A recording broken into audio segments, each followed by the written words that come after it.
Les libéraux, le podcast qui revient sur le football de notre enfance. Les libéraux focus. C'est un total de 18 années. 18 années comme joueur de football professionnel. 19 saisons parcourues aussi sur les bancs touches de clubs au très haut niveau. Et presque une décennie avec la tunique de sa sélection nationale sur les épaules. C'est un bilan qui est impressionnant, on en convient. Et c'est celui de Jean Tigana, âgé aujourd'hui de 63 ans.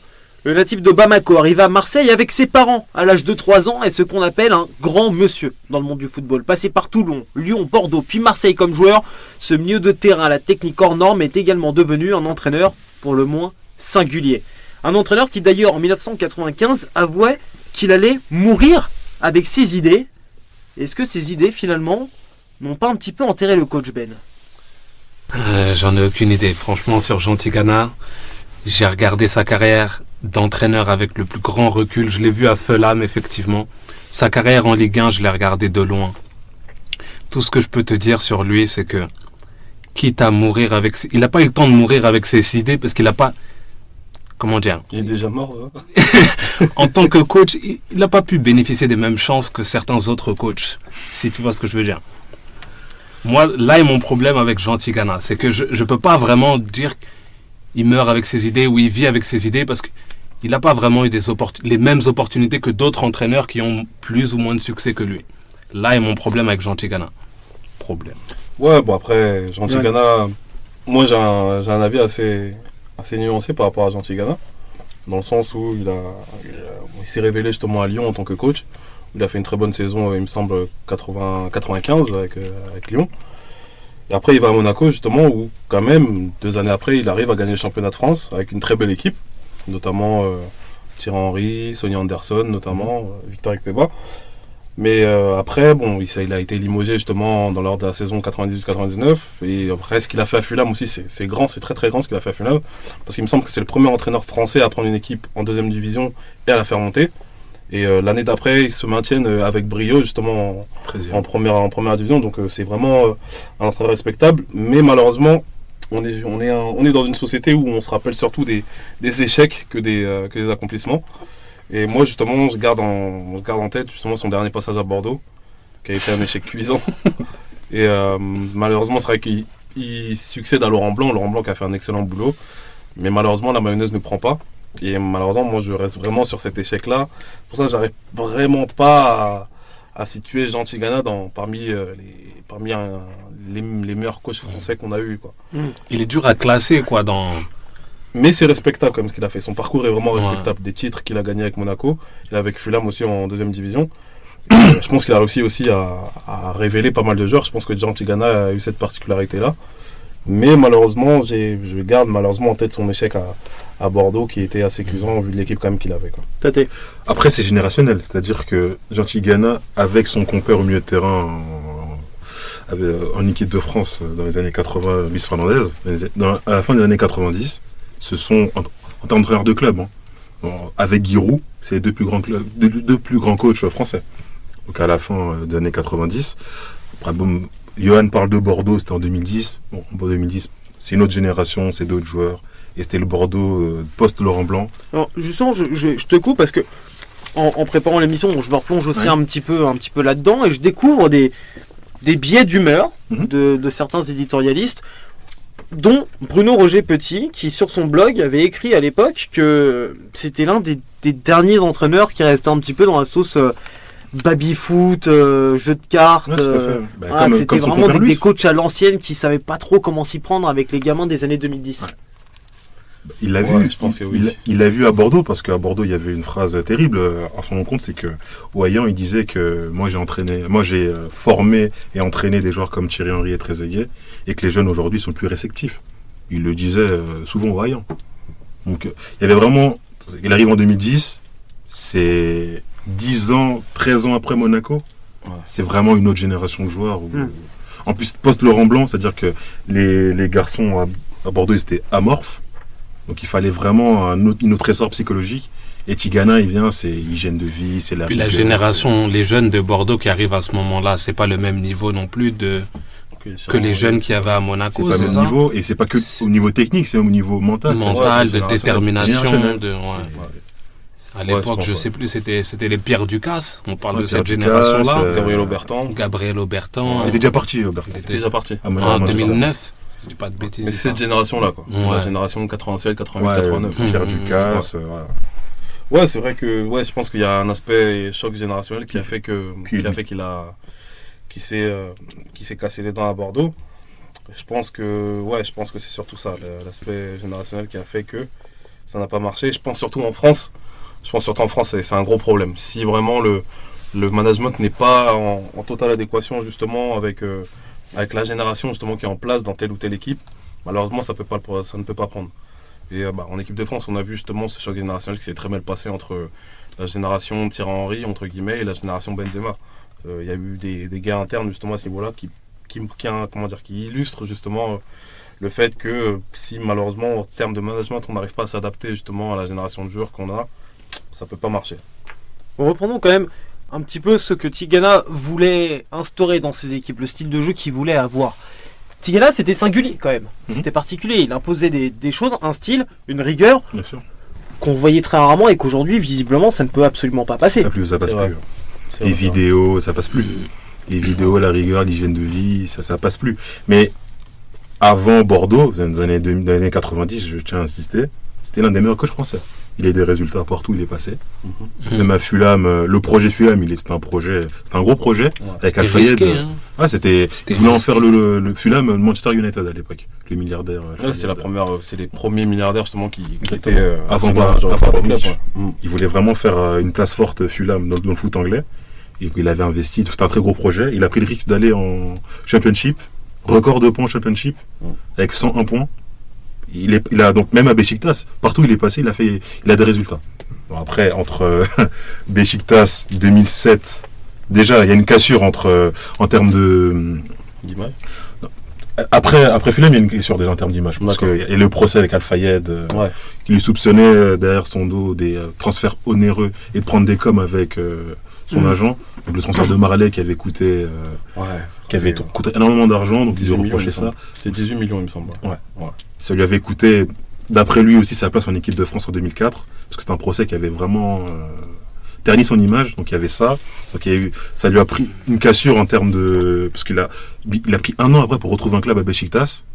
Il a gagné deux coupes de Turquie à Beşiktaş.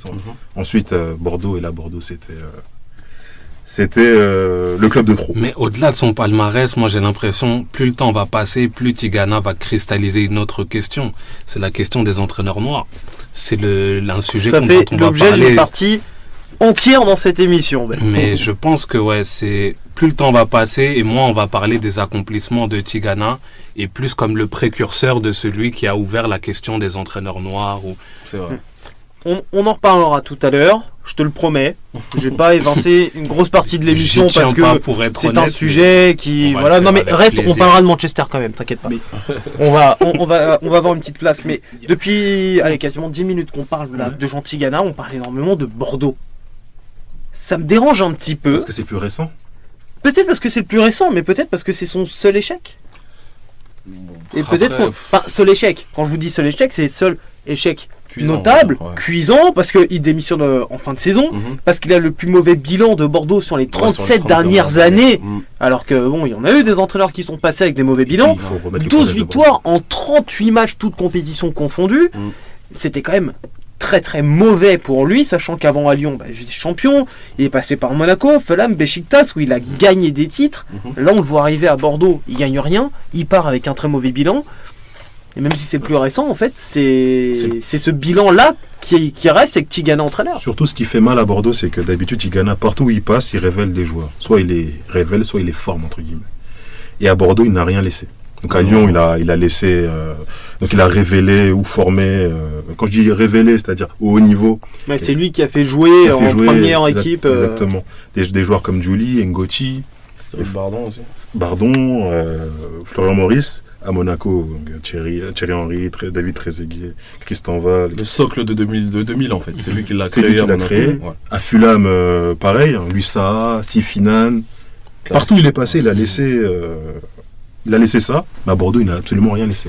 Malheureusement. Et ça, c'est... Non, mais comme tu l'as dit, c'était en fin de cycle. Le Bordeaux de fin des années 2000, il n'y en a pas beaucoup qui acceptent de le prendre. Ce Déjà, il boulot. n'aurait jamais dû... Lui, c'est peut-être parce qu'il a une affection personnelle Moi, envers je ce pense que club c'est ça. déjà qui Je pense prend que c'est ça qui a fait à que- ce moment-là. Hein, Ouais.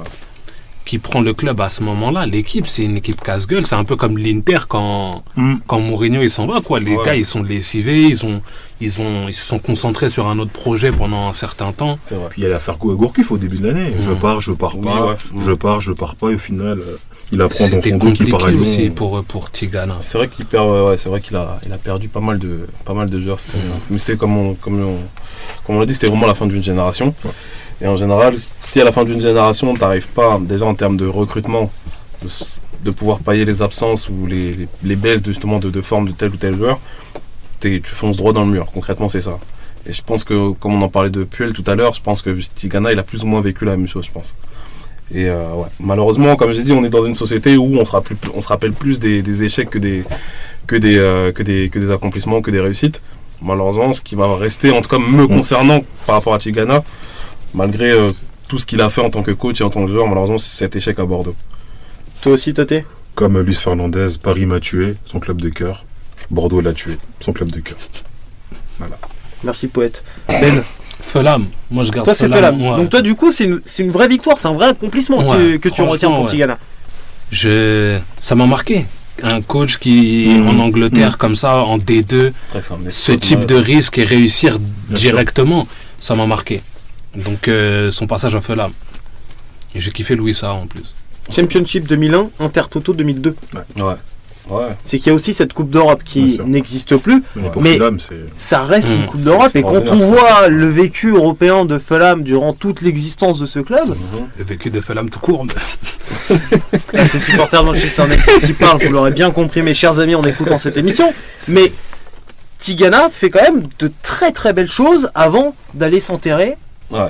en Chine. Oui, ouais, c'est vrai. Oui, mais après, là, on va... Ouais, c'est vrai qu'à Fulham, moi, déjà, je me rappelle, j'ai ce souvenir du premier match de la saison contre Manchester United, où il tient tête à Manchester United pendant un petit moment. Bon, après, voilà, c'est sur des exploits, notamment de Van Nistelrooy, c'est vrai. qui fait que, voilà, ça fait pencher la balance. Mais non, Fulham, vraiment, ça a été une belle surprise. Et voilà, nous, en tant que Français, on était assez fiers de voir Jean Tigana réussir, justement, en prenant un club de deuxième division et les faire monter et faire un bon championnat, les qualifier notamment en Coupe d'Europe. On était très très fiers. Et Et avec des Français. avec des Français surtout, oui. Parce qu'il y avait Steve Marley, Legowski, Tout à fait. il y avait Louis Saha aussi, notamment Il y Steve avait Malbranck aussi, qui arrive Malbranck, quelques temps après. Steve, Donc, Et, ouais, c'est... Wadou aussi. Ouais, Abdeslam Wadou aussi, Abdeslam, ouais. ouais. C'est vrai que on était vraiment... On se sentait un petit peu... non, je vais C'était pas le dire, deuxième Arsenal, entre guillemets. Voilà, on se sentait un petit peu arsenalisé par Fulham, quoi. Arsenalisé. Exactement. Ah, c'est pas mal.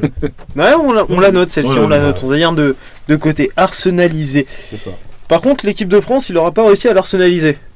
Malheureusement. Ça, c'est peut-être le plus grand regret. Et pourtant, l'équipe de France, ça pouvait vraiment être un accomplissement, mais total pour lui. Ouais.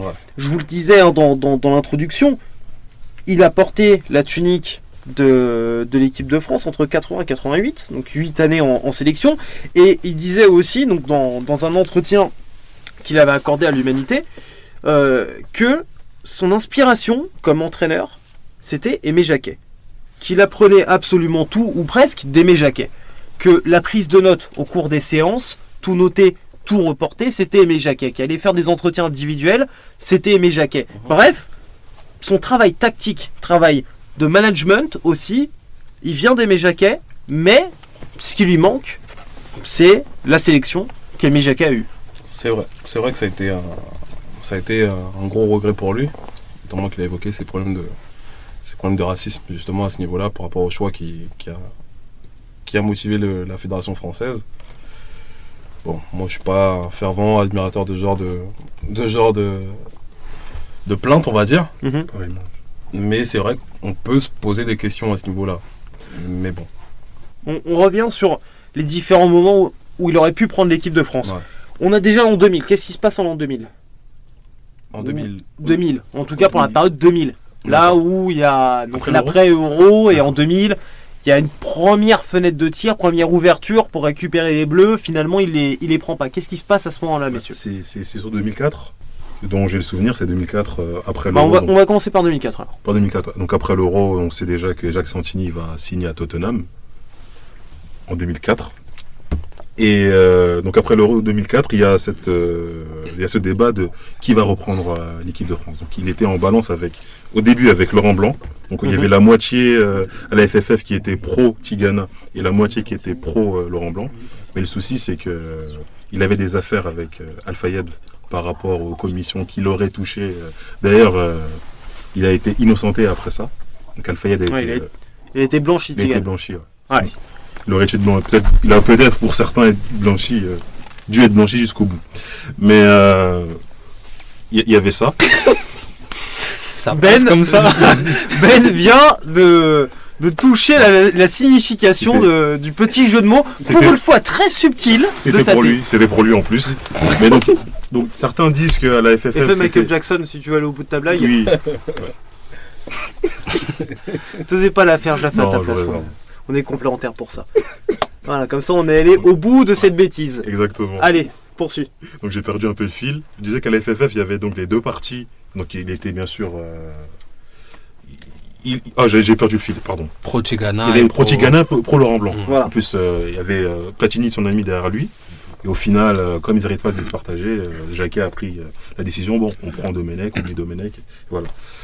Donc ce qui ressort de ça, c'est qu'il y avait la rumeur comme quoi son procès avec Fulham lui aurait empêché de prendre la sélection. Mais il est dit qu'après, quelques années après, qu'il y a un haut dignitaire de la FFF qui lui a dit qu'il y a déjà trop de joueurs de couleur en équipe de France. On ne va pas rajouter un sélectionneur de couleur.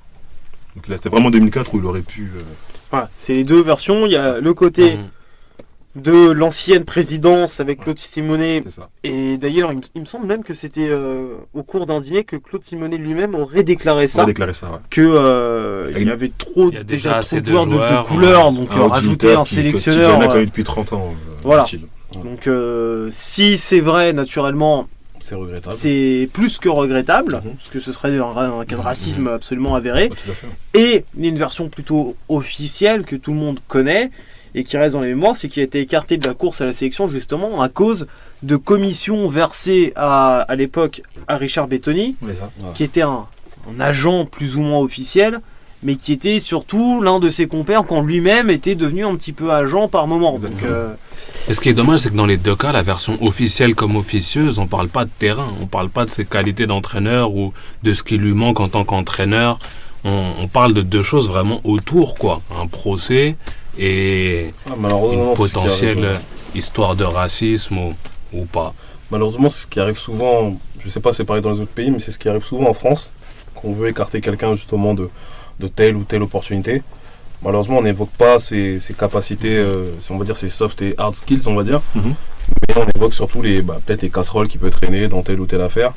Et ça, c'est regrettable, malheureusement. Je pense qu'on passe parfois à côté de très grandes choses en ayant ce type de raisonnement. Même si, c'est vrai que c'est compréhensible, parce que justement, l'équipe de France, elle doit vraiment véhiculer une certaine image, à tort ou à raison, doit véhiculer une certaine image, ce qui est compréhensible parfois aussi en termes de choix, quoi. Et surtout quand on est en 2004, après l'échec de l'Euro 2004. C'est même pas un échec. La Coupe du Monde 2002 qui a été dégueulasse. L'Euro 2004 qui est pas foncièrement meilleur. Semi-échec ou échec total. Je pense que on en reparlera, je pense, à un moment dans les libéraux, messieurs. Elle est en quart de finale. 2004. Ouais, mais quart de finale contre la Grèce. Zidane, Trezeguet, Henry dans l'équipe, notamment. Oui, mais je suis d'accord. Mais défaite contre-performance, échec. T'es l'équipe favorite pour la victoire finale du tournoi. Certes, tu te fais éliminer par l'équipe surprise qui gagne la compétition, mais je suis désolé, c'est un échec. D'autant plus que eux, c'était leur première compétition. T'en as qui étaient là en 94, tout ça, tu vois. Donc non, pour moi, c'est un échec terrible. Donc quand on a 2002-2004 qui s'enchaînent comme ça, la Fédé a besoin de repartir avec vraiment un nouveau souffle, un nouveau cycle. Est-ce que Tigana, avec les affaires dans lesquelles il était empêtré pour certains, était finalement la meilleure option dans cette quête c'est quelqu'un de très clivant, d'image? C'est quelqu'un de très clivant, Tigana. C'est-à-dire qu'il a vraiment cette... c'est quelqu'un d'orgueilleux et très sûr de ses idées. Et ça lui a joué des tours dans certains clubs, comme il me semble l'Olympique Lyonnais. Oui. C'est pour ça qu'il est un peu parti. Parce qu'il voulait les moyens qu'il a eu après à Monaco. Il voulait les moyens, Olas ne pouvait pas suivre en termes financièrement. C'est vrai qu'en termes de choix, Tigana, c'est soit ça passe, soit ça passe pas en fait. Ouais. L'exemple que je peux donner, c'est avec Thierry Henry, justement Thierry Henry qui est le jeune qui monte en fait au centre de formation. Et Tigana ne veut pas le faire jouer. À un certain moment, Tigana ne veut pas le faire jouer. Il préfère faire jouer Ikeba et puis Anderson. Et il y a une petite guéguerre en fait entre Thierry Henry et Tigana Sivola, ce qui pousse Thierry Henry justement à signer un pré-contrat avec le Real Madrid. Et voilà, c'est vrai que Tigana, quand il dit, c'est vraiment la personne qui meurt avec ses idées, comme on l'a dit, quoi. Il revient pas sur ses idées. Malheureusement, la plupart des personnes qui sont comme ça finit toujours mal, malheureusement. Ben. Rien à ajouter sur Tigana. Merci, t'as plus la parole. Tu la prendras dans quelques minutes. Tate. Complètement d'accord avec lui, et ça, c'est aussi pour ça qu'en 2004, il a, au-delà de sa couleur de peau et de ses affaires avec j'allais dire Tottenham encore, avec Fulham, c'est aussi ce côté très orgueilleux, imbu de lui-même, un peu à l'avant-garde. Après, quand t'es entraîneur, t'es obligé de... Faut être un peu souple, surtout quand t'es en sélection. Et des joueurs, des grands joueurs en sélection. En plus, on savait pas si Zidane était un peu, il y avait le doute s'il continue pas. En finale, il s'arrête parce que Domenech vient et qu'il change la moitié, si ce n'est la totalité du staff. Même du cuisinier, Bruno Martini, etc. Bon, tout le monde part. Donc c'est pour ça que Zidane avait arrêté en 2004. Et avec Tigana ne revient pas sur ses pas. Ça aussi, ça le jeu des tours. Malheureusement. Et Tigana qui poursuit avec ses idées, toujours oui. Toujours les mêmes idées. Est-ce que là aussi, c'est pas un entraîneur qui est un petit peu limité dans sa conception du football? Alors je le dis avec des guillemets énormes, mais quand on a un coach qui impose toujours le même système, avec les mêmes préférences dans l'animation offensive, défensive, est-ce que là on rejoint pas un peu aussi le côté frileux, soit de l'entraîneur ou des clubs aussi dans le choix de l'entraîneur, ce qui expliquerait aussi pourquoi il a une carrière qui dure autant dans le temps mais avec si peu de clubs et si peu de clubs dans la durée? Ouais, après c'est clair que oui, la frilosité elle est de part et d'autre, parce qu'on a un club justement, notamment un président de club, quand il choisit son coach, il a peur justement de se frotter à une personnalité assez rigide, quoi. C'est l'exemple de Bielsa en fait qu'on peut donner, le côté jusqu'au boutiste qui fait que soit ça passe pas. Et malheureusement, dans certaines institutions, le président a besoin justement d'avoir ce pouvoir de décision. Et quand on se frotte justement avec une personne qui ne veut pas être flexible sur tel ou tel point, malheureusement, ça a tendance justement à braquer les hautes instances du club et à effectuer des choix justement qui vont à l'encontre justement de ce que le public attend. Et Jean Tigana, après, c'est ce qu'il a fait. Après le football. Du vin. Exactement. Ouais. Du vin. Et l'immobilier aussi. Et de l'immobilier. Il a fait beaucoup de choses finalement à côté du ballon, avec les vignes à Bordeaux qu'il a rapidement vendues, puis ensuite à côté de Cassis Carnoux, de Marseille, où il est revenu finalement aux sources. Beaucoup de vin, beaucoup d'immobilier, où là il a fait fortune, et à chaque fois il disait, quand on l'interviewait sur ça, mais de toute manière moi le football ça ne me manque pas. Alors quand j'aurai envie d'y retourner, j'y retournerai. Est-ce que c'est pas là aussi pour conclure finalement le meilleur de Jean Tigana qu'on a là, quelqu'un qui vient, qui donne son corps à la science, mais qui sait se mettre en retrait et sait aussi s'effacer quand il le faut, comme il le faut? Non, moi je pense que c'est juste que ce football-là ne lui correspond plus. Bien ça aussi. Je pense que... Après, il y a la fin aussi, le fracas qu'il y a eu avec Bordeaux, justement, avec les menaces proférées auprès de sa fille, etc., qui ont fait que ça a dû le terrasser, je pense. Parce que c'est ce football-là qui ne correspond plus, l'implication que lui y met, et il veut en retour de ses joueurs qui aient les mêmes implications. Et voilà pourquoi il ne veut plus revenir.